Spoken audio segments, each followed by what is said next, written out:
प्रदीर्घ मेहनतीनंतर आता पुन्हा एकदा दिल्लीमध्ये भारतीय जनता पार्टी सत्ता आहे। दिल्ली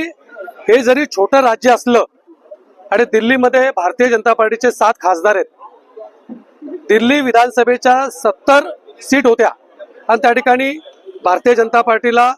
सकाळपासून जी मतमोजणी चालू होती त्याच्यामध्ये दिल्ली विधानसभेमध्ये त्या ठिकाणी पूर्ण बहुमत प्राप्त झालंय। 27 वर्षानंतर दिल्ली विधानसभेवर भारतीय जनता पार्टीचं कमळ फुललंय आणि याच्या मागे देशाचे पंतप्रधान नरेंद्र मोदी यांची प्रचंड मेहनत, केंद्राने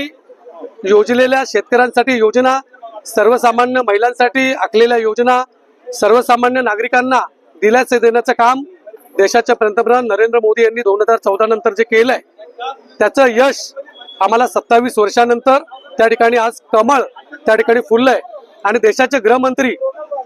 आणि भारतीय जनता पार्टीचे संघटनात्मक चाणक्य अमितजी शहा यांची प्रचंड मेहनत आणि महाराष्ट्र राज्याचे मुख्यमंत्री 3 दिवस दिल्लीमध्ये जाऊन बसले होते आणि दिल्लीमध्ये राहणारे सर्व आपले महाराष्ट्र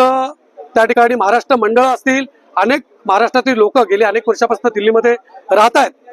त्यांना त्या ठिकाणी देवेंद्रजींनी जे काही मार्गदर्शन केलं आणि त्याच्यामुळे आत्ताचा 27 वर्षानंतरचा जो विजय आहे दिल्ली विधानसभेवर कमळ फुलण्याचा, ते स्वप्न आमचं आज या ठिकाणी साकार झालंय। देशभरामध्ये भारतीय जनता पार्टीचे कार्यकर्ते या ठिकाणी जल्लोष करतायत।